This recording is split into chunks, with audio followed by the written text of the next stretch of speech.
Hello students, चलिए start करते हैं। लीनियर प्रोग्रामिंग चैप्टर 12 का क्वेश्चन नंबर फर्स्ट देखते हैं क्या है। Solve the following linear programming problem graphically. हमें यहाँ पे लीनियर प्रोग्रामिंग की एलपी की कुछ प्रॉब्लम दे रखी है इससे एक्सरसाइज के अंदर, उनको आपको ग्राफिकली सोल्व आउट करना है। तो सबसे पहले देखो कंडीशंस क्या दे रखी है। यहाँ पे आपको क्या मिलेगा, एक फंक्शन मिलेगा जिसको आपको मैक्सिमाइज या मिनिमाइज करना है। इंट्रोडक्शन के अंदर बताया था कि हमारा जेड जो फंक्शन होगा या तो आपको मैक्सिमाइज करना होगा या मिनिमाइज। मैक्सिमाइज किसको करेंगे, प्रॉफिट को। तो z इज इक्वल टू क्या दे रखा है हमें, 3x प्लस 4y लिख लेंगे इसको। z is equal to 3x plus 4y, इसको आप क्या करने वाले हो बच्चों, मैक्सिमाइज करने वाले हो। यहां पे इसको ब्रैकेट में लिख देंगे। उसके बाद क्या दे रखा है, सब्जेक्ट टू द कंस्ट्रेंट। इसको मैक्सिमाइज करते हुए आपको इन कंस्ट्रेंट का ध्यान रखना है, इन कंडीशंस का, इन लिमिटेशंस का ध्यान रखना है। मतलब ये कंडीशंस फुलफिल होनी जरूरी हैं, तभी आपको प्रॉफिट को मैक्सिमाइज करना है। अगर इन लिमिट से बाहर जाओगे और तब आप उस प्रॉफिट को मैक्सिमाइज कर रहे हो तो ऐसा नहीं हो पाएगा, ऐसा नहीं करना है। अब एग्जांपल के तौर पे देखो, मान लो आपको कोई, आप मार्केटिंग का काम कर रहे हो, किसी दुकान वाले ने आपको कह दिया कि भाई किसी प्रोडक्ट को 2 दिन के अंदर बेच के आना है आपको। अब आप उस प्रोडक्ट को लग जाओ 5 दिन के अंदर बेचने, तो भाई आपने कंडीशंस को फुलफिल थोड़ी ना किया है। बेच तो दिया, प्रॉफिट तो कमा लिया, बट कंडीशंस के अंदर नहीं किया, तो वो मैक्सिमाइज नहीं बोला जाएगा। तो इन कंडीशंस को ध्यान रखते हुए आपको प्रॉफिट मैक्सिमाइज करना है। समझ में आई बात, माइंड में सेट हो गई होंगी। 2 ही चीजें हैं कि मैक्सिमाइज मिनिमाइज किसको करना है और इन कंडीशंस को ध्यान में रखते हुए करना है। बस ये चीज पे ध्यान देना आपको। अब कंडीशन देख लो हमारी क्या है। कंडीशन भी लिख सकते हैं, इनको कंस्ट्रेंट भी लिख सकते हैं। यहां पे लिखेंगे कंस्ट्रेंट्स क्या क्या है। सबसे पहला constraint x plus Y less than equal to 4, कि x और y दोनों का सम जो है हमेशा लेस देन इक्वल टू 4 होना चाहिए। ये कंडीशन आपको ध्यान रखनी है। आपको क्या करना है, लेस वाली वैल्यू को छोड़ दो, मैक्सिमम पीक वैल्यू क्या होगी यहाँ पे, x plus Y equal to 4 हो सकता है। इसका आप ग्राफ प्लॉट कर लो। तो यहां पे मान लो हमने क्या किया, इस तरीके से ये x ले लिया, ये y ले लिया।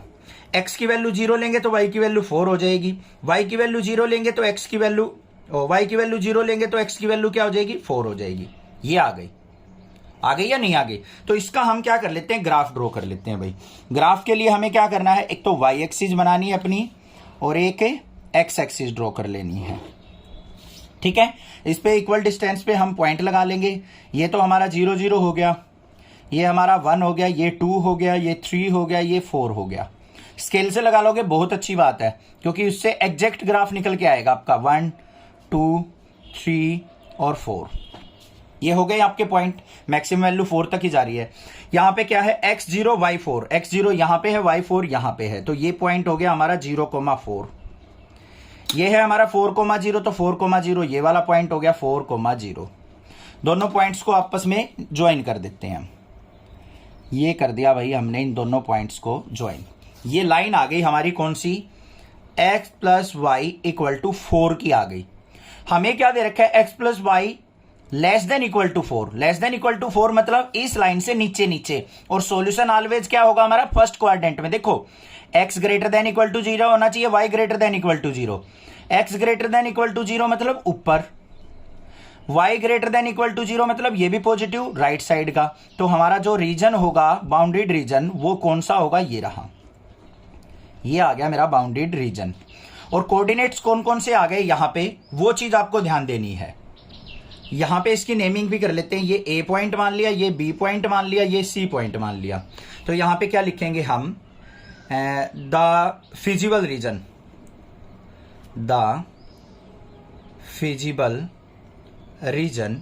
फिजिबल रीजन मतलब जो हमारी कंडीशंस को फुलफिल कर रहा है वो वाला region, is A B C.